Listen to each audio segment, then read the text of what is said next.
This one is hard as nuts. Like for real, dog.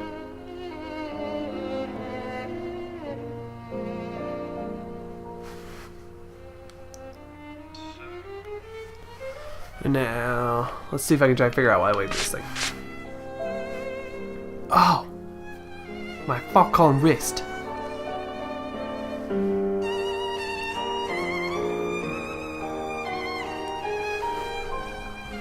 Man.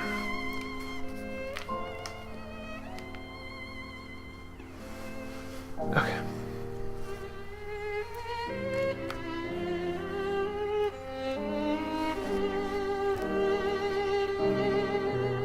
Left.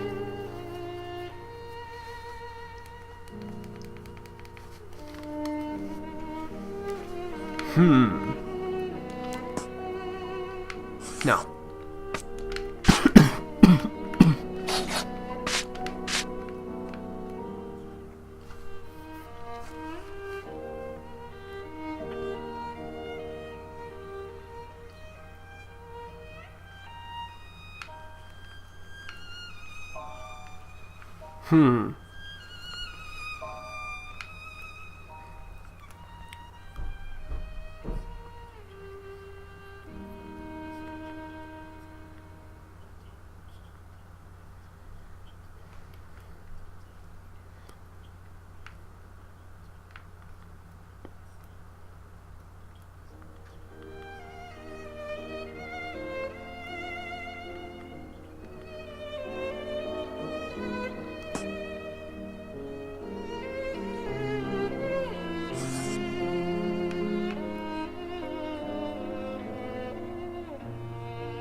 So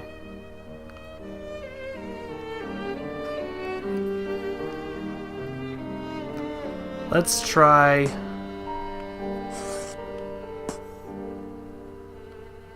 that. No.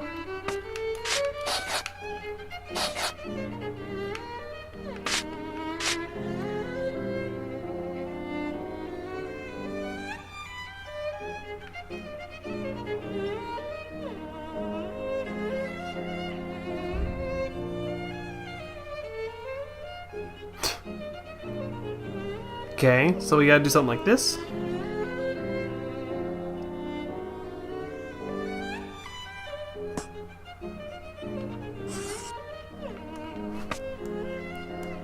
Okay, so judging by what I've seen, it looks like this.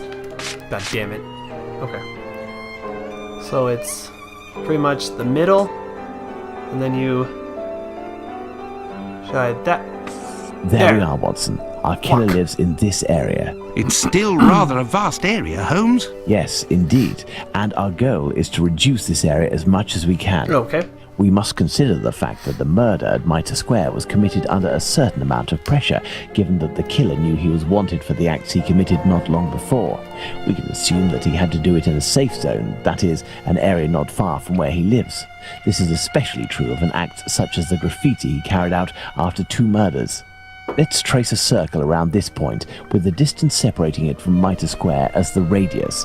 This will enable us to determine our killer's safe zone. So we take this and we just go.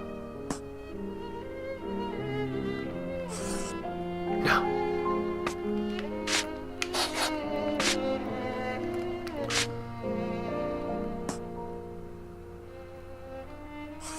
Something like that. No, Holmes, no.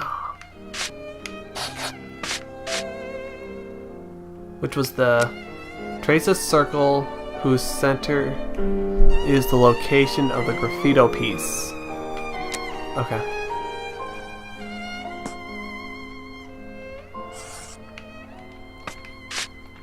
Nope. The big one. Thank you. The big one. Oh, come on.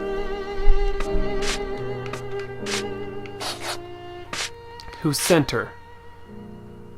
So the center of my circle has to be like, boom. No.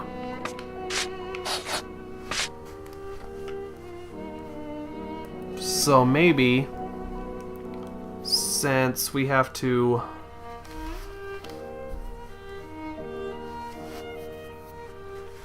Okay, we have to make this the center.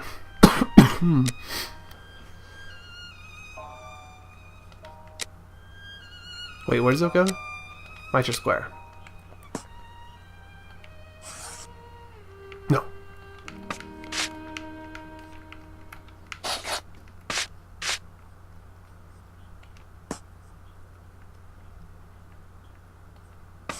Our killer must surely live inside this circle. Now, let's intersect it with the ellipsis that we previously determined.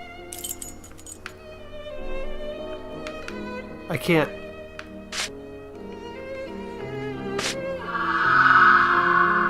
Holy shit.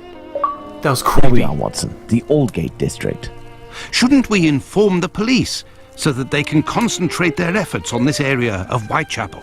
It is probably already crawling with inspectors, Watson, and I doubt that they would take us seriously, even if they were willing to listen to what we had to say. Let's focus instead on understanding the killer's modus operandi.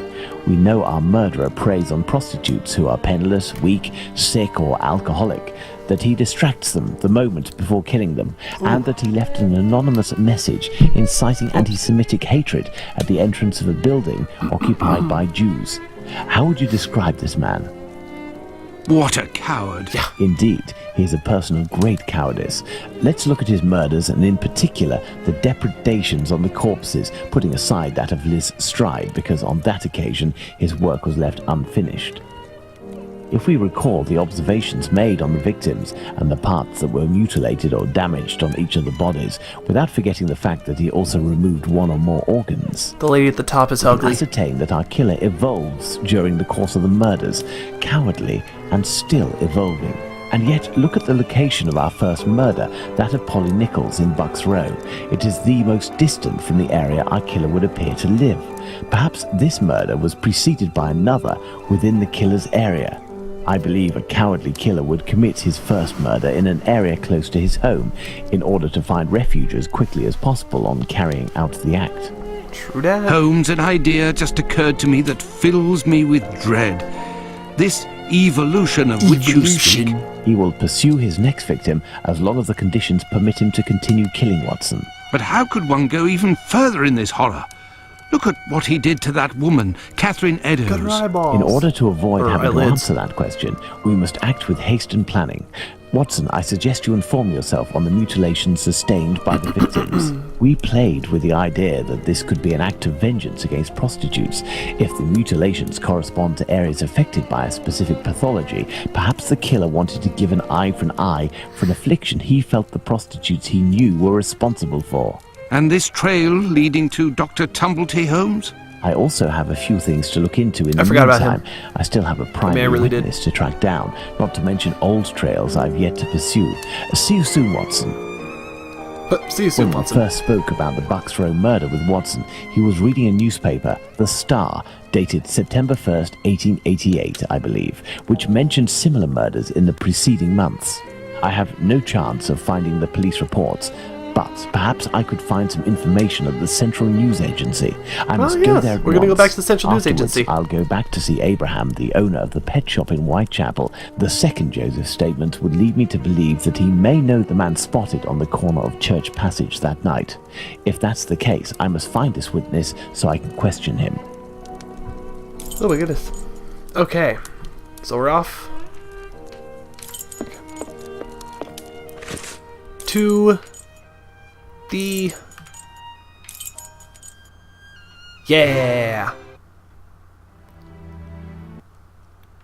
Ah, Bulling is there. It won't hurt just this once. Hey, you. Hello, Mr. Bulling. So, did your colleague tell you about the tip? What tip? Ah, I see. I gave him an explosive tip and he went without you? Oh, that's not very sporting on his part. No doubt he took all of the credit for his discovery. You're winding me up, eh? Now. I must show Bulling something to make him believe me. Shit, do I have that thing? What are you...